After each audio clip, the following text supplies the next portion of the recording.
Kars, Turkey, a crossroads of history, site of millenniums of war, bloodshed, and empires in eastern Anatolia. It is a cultural landscape that has been composed of Armenians, Russians, Georgians, and the Ottomans. Regardless of the occupiers through 1,000 years of history, Kars has always been a strategic fortress. It is also the headquarters for the Global Heritage Fund, a non-governmental organization trying to save priceless cultural treasures in the region. This area is the center of the Caucasus. It is where there's a richness of cultures, many languages spoken. It's a melting pot, and it's played a very dominant role in history. It's always had a strategic and a very important place. It's a beautiful town. It's really a very beautiful town. And as reflected in Orhan Pamuk's novel, there is some kind of aura, maybe something mystical. The reason that we got involved in Kars was really a unique combination of some of the most interesting people in Turkey getting involved, like Osman Kavala and Anatolia Kultur. A very innovative mayor, Naif Bey, who has really taken a leadership role to make his city a showcase for cultural heritage. Değerli dostlarımız da galiba işte Küresel Miras Koruma Fonu'ndan Global Heritage Fund. GHF has been working on a Kars master conservation plan for almost 3 years and began actual restoration in May of 2005. We excavated about 3 meters of mud down to, the original level, which would have been, 1,600 or so, yeah. The mission is to implement a master plan, conserve and restore the buildings, and clean up the archaeology.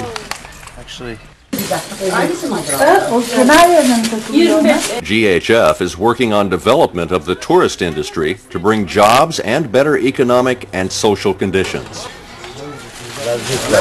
Kars is a living, breathing city, and the results of GHF's work is expected to directly benefit the people living there. At the base of the huge citadel that can be seen for miles, substantial work has been done on the Namak Kemal House, which will be used as a community center. There are plans to restore the former Armenian Church of the Apostles, now a mosque, and the palace, which will be turned into a theater. John Hurd is a leading conservation expert and has been working in Central Asia for 18 years. He is now project director for the Global Heritage Fund. This was built by military sappers, by engineers, and this one was built in 1590, something in that order. And what I like to think is, here we are, we're standing here, and for 450 years people have bathed in this place, in the costume of their period and in the cultural condition that they serve. So this is an extraordinary place. This is not an ordinary building. Hoş geldiniz. Merhaba. Nasılsınız? GHF built the best team of historic architects and planners in Turkey. Their restoration efforts alone are a $2 to $3 million effort.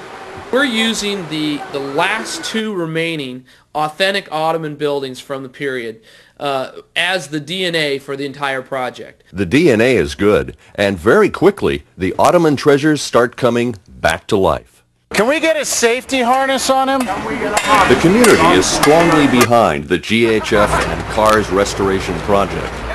The people here in Kars have really been tremendous. I mean, their outreach to us and their show of thanks for what we're trying to do in their city has really been tremendous. And it really shows that the project has potential to succeed in that. So really showing them the way that the project is going to improve their livelihood and improve their city has really been a large focus of our work here, and we've received a tremendous outpouring as a result. And to understand that, all you have to know is the story of Talat, the tailor. Talat is unique, but also indicative of the population here, in that he works as a second job, and he works as a tailor. He has a shop where he makes a lot of suits. So he works on site during the day doing heavy work and lifting, and then at night he can be found in his shop with considerable attention to detail, and really an amazing man. Fantastic. GHF views Kars as a hub for regional cultural development.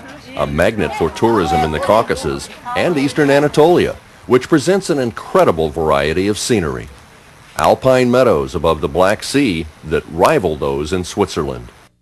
Lake Van is a large inland body of water 7 times larger than Lake Geneva. On Akdamar Island, the 10th century Church of the Holy Cross is being restored by the Turkish government. Not far from the Iran border is the city of Van. Ancient skills of processing wool take place at the base of the Rock of Van, a massive fortress that requires a 3-hour walk to see it all. Famed Mount Ararat, reputed to be the final resting place of Noah's Ark, is 16,000 feet high and a beacon for climbers. Nearby, Ishak Pasha Saray, a fortress-like palace with 366 rooms. While there's been restoration, the devil is in the details. 20th century cement in a 17th century setting. Cement is very recent invent. Actually, we cannot talk about harmony between cement and the 17th century building. Another reason GHF has chosen Kars as a regional hub is its proximity to Ani, only 30 minutes by car. It is one of the most significant sites in Turkey, one of the major intersections of the ancient Silk Road. And it is the home of some priceless Armenian structures. The site straddles both Armenia and Turkey. Well, Ani's the jewel, I think, for all of the sites in the Caucasus. It's a massive site, huge city, pre-Armenian, Armenian, Seljuk, many civilizations have been here, and we have some of the best preserved monuments of amazing architecture like this one here, right on a beautiful river, and there's been almost no conservation work done for the monuments themselves. There are only a few remaining structures left standing after years of war and neglect. An example is the Armenian St. Gregory's Church, on the verge of collapse, and with it will go irreplaceable paintings that are literally part of the structure. The church is the victim of weather and time unless conservation starts soon. The cupola, the dome, is magnificent, and at the top you see all that blackening and horrible disfiguring. The roof has failed and the rain's getting in and vegetation and mycelium are getting in. So they're the other danger. You've got the graffitiists and the scrapers and the people taking the little piece for a souvenir, and then you've got the water coming in from above. There are other forces systematically destroying the site every day. Across the closed Armenian border which divides Ani, there's a massive strip mining operation, grinding up huge chunks of history. It's actually one of the most devastating things that we've ever seen. There's been reports both to UNESCO World Heritage, ICOMOS, all the governments in the region, and still they're continuing the mining, strip mining for quarrying, and it's made a huge scar on Ani, and it's a terrible thing. But John Hurd believes Ani could provide some larger, long-term human benefits.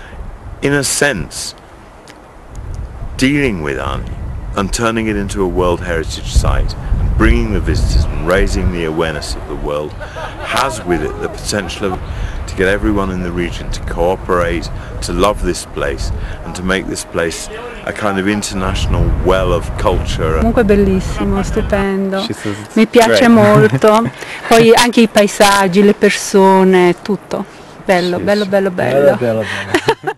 With its master plan for Kars and the eastern Anatolian region of Turkey, GHF hopes to rebuild and restore the historic Ottoman core area.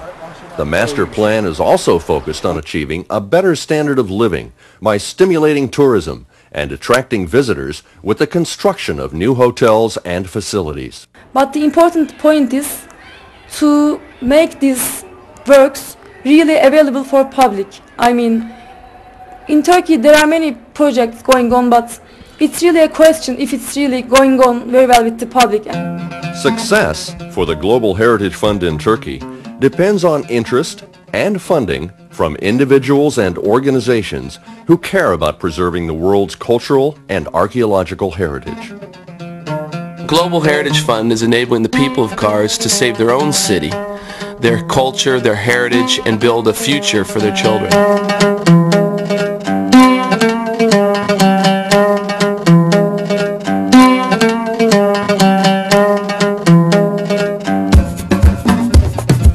The Global Heritage Fund, preserving the world's cultural treasures, partnering locally for sustainable success, working to preserve the past for future generations.